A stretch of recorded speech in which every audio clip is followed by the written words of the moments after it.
नमस्कार दोस्तों, स्वागत है आप सभी का एक बार फिर से हमारे YouTube चैनल राज कंप्यूटर स्टडी में। आज के इस वीडियो में हम देखने वाले हैं लॉजिक गेट क्या होते हैं, लॉजिक गेट के प्रकार क्या हैं और ये क्यों हमारे कंप्यूटर सिस्टम के लिए बेहद इंपॉर्टेंट चीज़ होती है। तो चलिए सीधा वीडियो को शुरू करते हैं और समझते हैं अपने लॉजिक गेट को।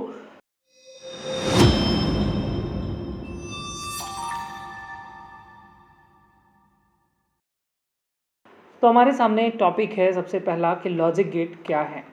देखिए, कभी ना कभी हमारे दिमाग में एक क्वेश्चन आता है कि जो हमारे कंप्यूटर सिस्टम होते हैं या फिर हम अपने मोबाइल फ़ोन की बात करें या फिर हम बात कर लें अपने कैलकुलेटर की, तो ये आखिर कैलकुलेशन कैसे कर पाते हैं, हमारे डेटा को प्रोसेस कैसे कर पाते हैं। अगर हम अपने कंप्यूटर या फिर कैलकुलेटर को कुछ भी हम प्रोसेसिंग के लिए देते हैं, कुछ हमने दिया जोड़ने के लिए या गुणा करने के लिए, भाग करने के लिए, तो हमारा ये कंप्यूटर सिस्टम उसको समझ कैसे पाता है या कैलकुलेटर समझ कैसे पाता है कि उसको क्या करना है और किस हिसाब से आउटपुट देना है। तो इन्हीं डिसीजन को लेने के लिए ही बनाया गया है कंप्यूटर के अंदर लॉजिक गेट। लॉजिक गेट ही तय करता है कि हमारा कंप्यूटर सिस्टम किस प्रकार से सोचेगा, कैसे निर्णय लेगा, कैसे कैलकुलेशन करेगा। तो ये कंप्यूटर जो पूरा कैलकुलेशन करता है, जो पूरा प्रोसेस करता है, जो ये हमारे द्वारा दिए गए जो भी इनपुट होते हैं, उन इनपुट का जो भी वो निर्णय लेता है, डिसीजन लेता है, उस डिसीजन को लेने में सबसे ज़्यादा इंपॉर्टेंट रोल निभाते हैं हमारे लॉजिक गेट। अगर ये लॉजिक नहीं होते, ये लॉजिक गेट नहीं होते, तो हमारा कंप्यूटर सिस्टम समझ नहीं पाता। अब दिमाग में आ रहा होगा कि क्या है लॉजिक गेट। चलिए एक बेसिक से एग्जांपल के थ्रू समझते हैं कि आखिर ये लॉजिक गेट्स होते क्या हैं। समझ लीजिए कि आपके पास में एक बल्ब है और मैं कहूँ इस बल्ब को जलाना है, तो आप कहेंगे ठीक है, हम स्विच दबाएंगे, बल्ब हमारा ऑन हो जाएगा। तो अब आपने कहा कि जब हम स्विच दबाएंगे तो ये बल्ब ऑन होगा, बस यही एक लॉजिक है। कुछ इसी प्रकार से हमारा कंप्यूटर भी काम करता है कि कब हमारे इसके मतलब जो भी इसके अंदर सर्किट है उसके अंदर कब करंट फ्लो होगा, कब करंट नहीं फ्लो होगा। ठीक है, करंट फ्लो होने को यानी जब कंप्यूटर सिस्टम के अंदर करंट जा रहा होगा उसको ऑन ऑन होगा, तो ऑन को हम 1 के द्वारा दिखाते हैं, जो बाइनरी का 1 होता है, ठीक है, उसी को ऑन बोला जाता है। और जब कंप्यूटर के अंदर यानी उसके सर्किट में करंट का फ्लो नहीं हो रहा होगा तो हम उसको 0 से दिखाएंगे यानी ऑफ के द्वारा दिखाएंगे। तो कंप्यूटर जो है इसी ऑन और ऑफ के ऊपर काम करता है, या तो उसके अंदर करंट आ रहा है या तो वो ऑन है या तो वो ऑफ है। कब ऑन होगा, कब ऑफ होगा, किस सिचुएशन में वो करंट फ्लो करेगा, किस सिचुएशन में करंट को बंद करेगा, इसी चीज़ों को लॉजिक गेट के अंदर बताया गया है। तो लॉजिक गेट सिंपल सा समझिए हमारे कंप्यूटर को डिसीजन लेने में मदद करते हैं। अब आप सोचेंगे कि आपको कब ये काम में आएंगे। आप जब कंप्यूटर के अंदर कुछ सर्किट के ऊपर काम कर रहे हो, बहुत ही मदरबोर्ड के ऊपर काम कर रहे होते हैं, या फिर जब भी आप यहाँ पे प्रोग्रामिंग कर रहे होते हैं, किसी भी प्रकार की प्रोग्रामिंग, तब आपको वहाँ पे लॉजिक गेट के बारे में पता होना बेहद इंपॉर्टेंट है। अगर आप लॉजिक गेट जानते हैं तो अच्छे से आप कंडीशन दे पाएंगे, अच्छे से चीज़ों को समझा पाएंगे, ठीक है, और प्रोग्राम को लिख पाएंगे। तो लॉजिक गेट्स आपके बहुत ज़्यादा इंपॉर्टेंट टॉपिक है। अब लॉजिक गेट अलग अलग प्रकार के होते हैं। उम्मीद करता हूँ इतना आपको समझ में आया होगा कि लॉजिक गेट क्या है। तो वीडियो को पूरी लास्ट तक देखिए और समझते हैं कि हमारे लॉजिक गेट कितने प्रकार के होते हैं। अगर ये वीडियो आपको समझ में आ रही है, सही लग रही है, तो प्लीज़ वीडियो को लाइक करें और ज़्यादा से ज़्यादा लोगों के पास में शेयर करें, कमेंट ज़रूर करें, ठीक है, आपको वीडियो कैसी लगी। तो अगर हम लॉजिक गेट्स के प्रकार के बारे में बात करते हैं तो जैसे सबसे पहले हम बात कर लेते हैं, एक लॉजिक गेट होता है जिसका नाम है एंड। एंड का मतलब क्या है? और, ठीक है, और। अब यहाँ पे और यानी जैसे और कहता है कि भैया जो दो कंडीशन है, दोनों कंडीशन अगर आपकी ट्रू होती है तभी रिजल्ट ट्रू आता है। मतलब जैसे यहाँ पे बताया गया कि जब सभी इनपुट 1 हो, मतलब एक करंट जा रहा है, दूसरा भी करंट जा रहा है, दोनों स्विच ऑन है, तो वहाँ पे क्या आता है, यहाँ पे तो ही वहाँ पे 1 आएगा, अदरवाइज हमेशा 0 आएगा। आपको लॉजिक गेट देखिए एग्जाम में पूछा जाएगा, तो ये ट्रुथ टेबल, ये यहाँ पे ये जो है ये ट्रुथ टेबल है, ठीक है, इसका ये सिंबल है लॉजिक गेट का जो एंड है। इसको बढ़िया से देख लेना है, याद कर लेना है, क्योंकि आपके एग्ज़ाम के लिए ये इंपॉर्टेंट है। तो अब यहाँ ट्रुथ टेबल में क्या बताया गया कि अगर मान के चलते हैं कि यहाँ पे एक सर्किट में करंट नहीं जा रहा, दूसरे सर्किट में भी करंट नहीं जा रहा है, तो आउटपुट क्या आएगा? तो आउटपुट कुछ नहीं आएगा, 0 आएगा। ठीक है। वहीं पे 0 का मतलब फिर वही ऑफ है। वहीं दूसरी कंडीशन क्या हो सकती है कि या तो एक सर्किट के अंदर करंट नहीं है और दूसरे सर्किट के अंदर करंट है, तो आउटपुट क्या आएगा, तब भी एंड कहता है, तब भी क्या आएगा वहाँ पे 0 ही आएगा। फिर दूसरा सिनेरियो कि फर्स्ट के अंदर इन मतलब 1 है, 1 यानी करंट है, और दूसरे के अंदर 0 है यानी कुछ नहीं है, तो आउटपुट क्या आएगा, ऐसे भी सिचुएशन में 0 ही आएगा। लेकिन अगर वहीं पे एक सर्किट के अंदर करंट है, दूसरे के अंदर भी करंट है, यानी हम ऐसे कह लें कि एक इनपुट 1 है, दूसरा भी इनपुट 1 है, तो अगर दोनों 1 1 है तो ही वहाँ पे करंट फ्लो होगा, यानी हमारा आउटपुट 1 आएगा। तो आप समझ रहे होंगे धीरे धीरे कि ये क्या बताया गया है यहाँ पे, ठीक है। 1 क्या है, 0 क्या है, तो 0 बता रहा है कि करंट नहीं है, 1 बता रहा है करंट है। तो अगर एंड गेट कहीं पे यूज किया जाता है, एंड गेट को हम कहीं पे यूज करते हैं, तो एंड गेट कैसे काम करेगा कि अगर दोनों इनपुट 1 1 है, ठीक है, 1 को ट्रू भी कहते हैं, ठीक, तो 1 1 है तो ही रिजल्ट में 1 आएगा, अदरवाइज हमेशा क्या मिलने वाला है, 0 मिलने वाला है। तो आपको ये याद रखना, आपके प्रोग्रामिंग टाइम पे भी ये काफ़ी ज़्यादा हेल्प करता है। तो ये था एंड गेट, ठीक है। अब बढ़ते हैं और गेट की तरफ, और यानी अथवा, ठीक है। तो यहाँ पे इसका सिंबल कुछ इस तरीके से बनाया गया है।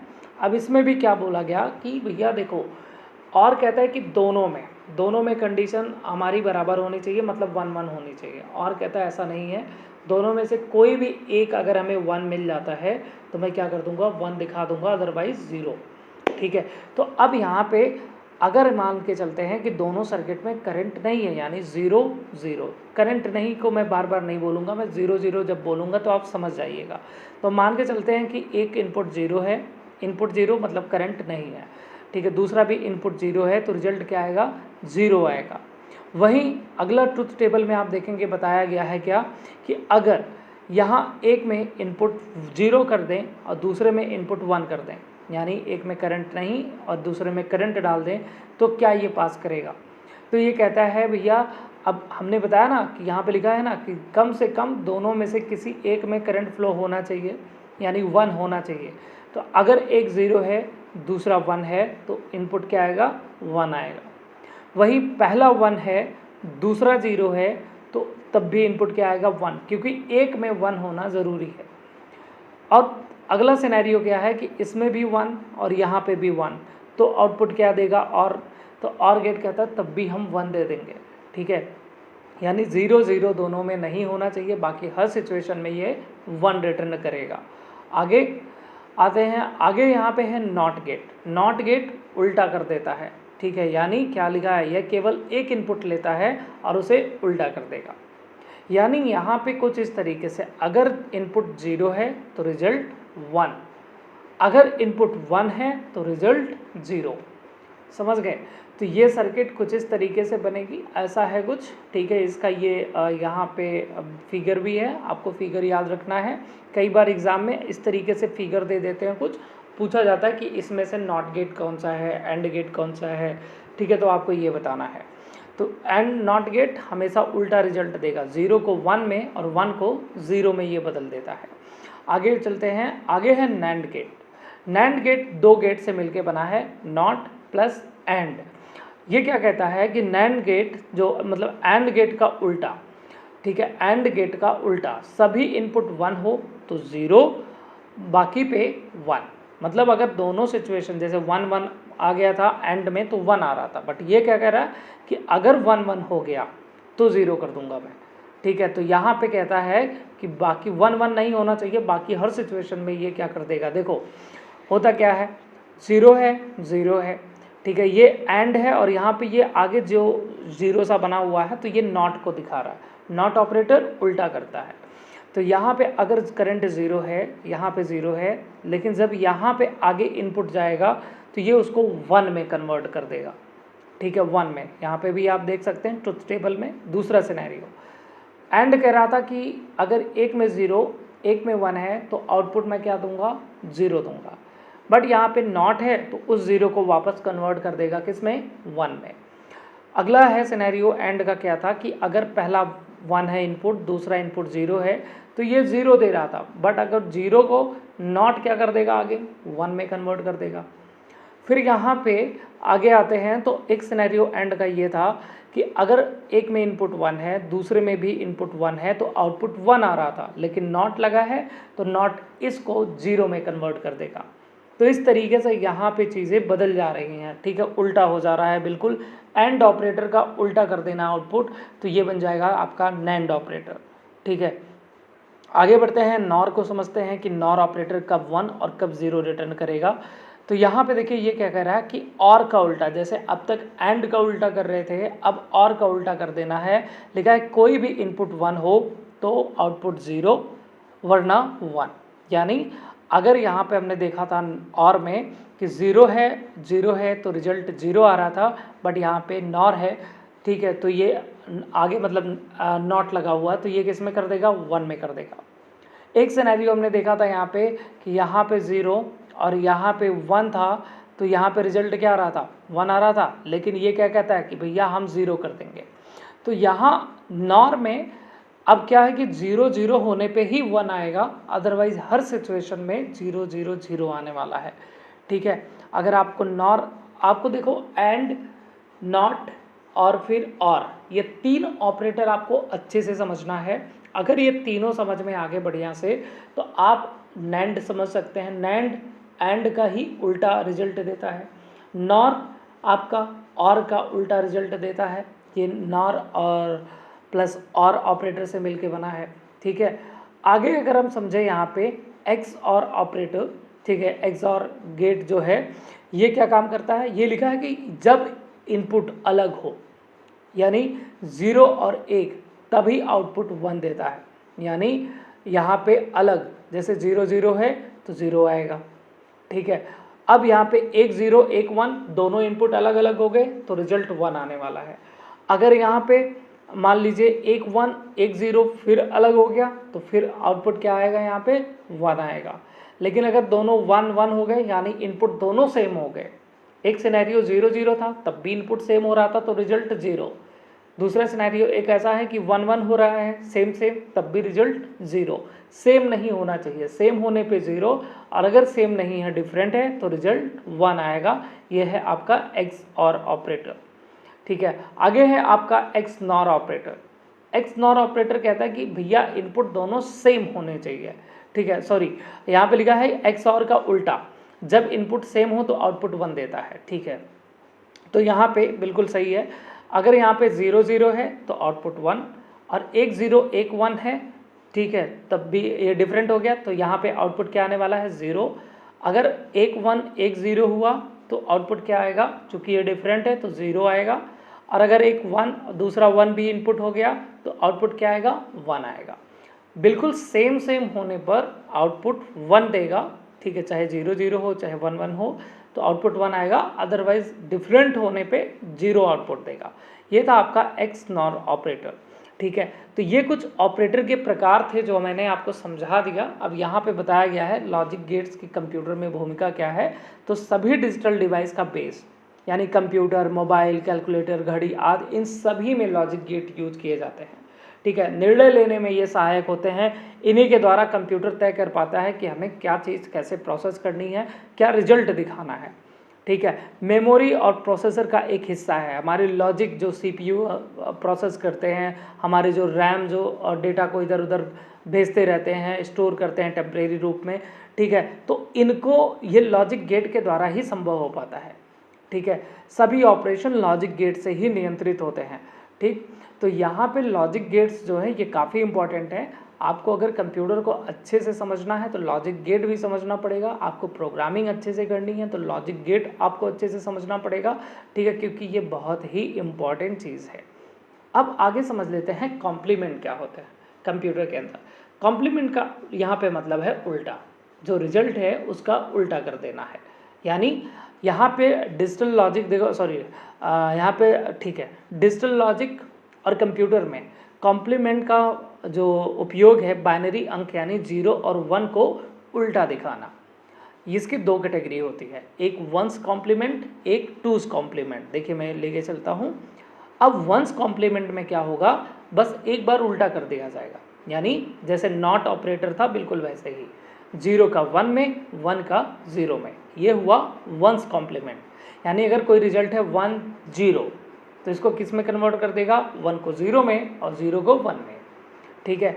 वहीं टूज कॉम्प्लीमेंट क्या होता है, कैसे काम करता है, देखिए यहाँ पे वंस का एग्जाम्पल है कि 1 0 1 0 मान लो कोई इनपुट है। अब इसको वंस कॉम्प्लीमेंट में कैसे लिखा जाएगा, पहला 1 था तो इसको 0, दूसरा 0 था तो इसको 1, फिर तीसरा 1 था तो इसको 0, फिर यहाँ पे चौथा वाला राइट साइड में से अगर देखें इधर तो ये 0 था तो ये 1 है ना। हर यहाँ पे डिजिट चेंज हो गई है। टूज कॉम्प्लीमेंट, अच्छा ये यहाँ पे बताया गया है कि पुराने कंप्यूटर सिस्टम में निगेटिव नंबर दिखाने के लिए इनका यूज़ करते थे, ठीक है। आज भी ये यूज़ होते हैं, आजकल टूज कॉम्प्लीमेंट चलते हैं। टूज कॉम्प्लीमेंट्स कैसे काम करता है, बताया गया कि पहले जो भी संख्या होगी उस संख्या का वंस कॉम्प्लीमेंट निकालेंगे, ठीक है। जैसे 1 1 0 0 है, पहले उसको उल्टा कर लो, उल्टा करने के बाद उसमें अब एक जोड़ दो, ठीक है। उसके बाद जो रिजल्ट आएगा वहाँ पे वही आपका टूज कॉम्प्लीमेंट होगा। अब इसको जोड़ते कैसे हैं ये थोड़ा आपको समझना पड़ेगा। जैसे यहाँ पे एक संख्या है 1 0 1 0, हमने कहा इसका टूज कॉम्प्लीमेंट बताइए। अब इसका टूज कॉम्प्लीमेंट क्या होगा, अच्छा 1 0 1 0 को अगर हम देखें, इसको डेसिमल में कन्वर्ट करें तो ये क्या है, किस चीज़ का है, 1 2 4 8, यानी ये 10, ये डेसिमल नंबर 10 का बाइनरी है। अब बाइनरी निकालना आपको पता होना चाहिए, ठीक है। तो ये 10 जब हम लिखते हैं तो कंप्यूटर का 10 ये है, ठीक है, 1 0 1 0। अब 1 0 1 0 का टूज कॉम्प्लीमेंट चाहिए। अब ये क्या करने वाला है, यहाँ पे पहले हमने कहा कि वंस कॉम्प्लीमेंट निकालो, यानी इसका उल्टा कर दो, 1 हो गया 0 0 हो गया 1, फिर 1 हो गया 0, फिर 0 हो गया 1, यानी 0 1 0 1, ये हुआ वंस कॉम्प्लीमेंट। अब इस वंस कॉम्प्लीमेंट में यहाँ पे एक ऐड कर देना है, तो हमें एक ऐड करना है, हमने यहाँ पे लिखा एक, बाकी जो इधर है उसको 0 0 0 से दर्शा देना है, तो यहाँ पे 0 0 0 इसके आगे लेफ्ट साइड में लिख दिया गया। अब देखो ये जुड़ेगा कैसे, ये याद रखना है आपको। कंप्यूटर के अंदर जब हम 1 और 1 को जोड़ते हैं तो रिजल्ट 0 आता है, ठीक है, ये आपको याद रखना है। कंप्यूटर के अंदर जब भी 1 और 1 जुड़ेगा तो रिजल्ट 0 आएगा और वंस कॉम्प्लीमेंट के रूप में आगे चला जाएगा। यानी कुछ इस तरीके से, जैसे यहाँ पे आया 1 और 1 तो रिजल्ट आया यहाँ पे क्या, 0। अब जो यहाँ इसके आगे लेफ्ट साइड में एक यहाँ पे आ चुका है, यहाँ पे, ठीक है, इस 0 के ऊपर, ठीक है। तो अब आप ऐसे समझो कि ये जो 0 है और जो 1 उठ करके वहाँ पे आया, ठीक है, उसको जोड़ लो तो क्या आएगा, 1 और 0 को ऐड करने पे 1 आता है। तो यहाँ पे अगर 1 और 0 को जोड़े तो रिजल्ट 1 है, फिर इसके साथ में जोड़ लो तब भी वही बात, क्या रिजल्ट आ गया, 1, ठीक है। आप ऐसे समझ सकते हो कि अगर यहाँ 0 है और यहाँ 0 है तो यहाँ पे 1 रख लो, ठीक है। यहाँ पे 0 0 1 1 जोड़ने पे 0 आया था, एक यहाँ चला गया, तो अब इसको यहाँ पे रख लो, समझ गए। अच्छा अब फिर यहाँ पे 1 और 0 फिर है तो यहाँ पे क्या रिजल्ट आया, 1 आया, फिर यहाँ पे 0 और 0 है तो यहाँ पे 0 आ गया। तो ये क्या हो गया, टूज कॉम्प्लीमेंट।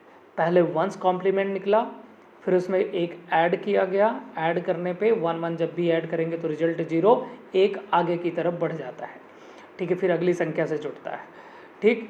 फिर यहाँ पे ये हो गया हमारा टूज कॉम्प्लीमेंट, ठीक है। तो यहाँ पे ये बताया गया कि नेगेटिव नंबर को स्टोर करने के लिए, प्रोसेस करने के लिए कॉम्प्लीमेंट्स वगैरह यूज़ किए जाते थे। तो आज की ये वीडियो यहीं पे ख़त्म होती है, ठीक है। उम्मीद करता हूँ कि आपको ये लॉजिक गेट समझ में आए होंगे, इनके प्रकार समझ में आए होंगे, कॉम्प्लीमेंट समझ में आए होंगे। अगर आप इस तरीके के फंडामेंटल क्लासेस और भी आगे लेना चाहते हैं, आप हमारी फंडामेंटल की वीडियो परचेज़ कर सकते हैं, या फिर अगर आप सिर्फ चाहें तो PDF भी ले सकते हैं। दिए गए नंबर पे आप हमें व्हाट्सएप करें, आपको PDF चाहिए या फिर PDF के साथ में रिकॉर्डेड क्लासेस चाहिए, आपकी email ID पे ये सारी क्लासेस भेज दी जाएंगी, ठीक है। PDF की प्राइस 99 रुपीज़ सिर्फ है, और अगर आपको वीडियो लेक्चर्स के साथ में PDF चाहिए तो 149 रुपीज़ सिर्फ है। तो जल्दी करें और मिलते हैं अगली वीडियो में। Thank you so much, bye bye, take care.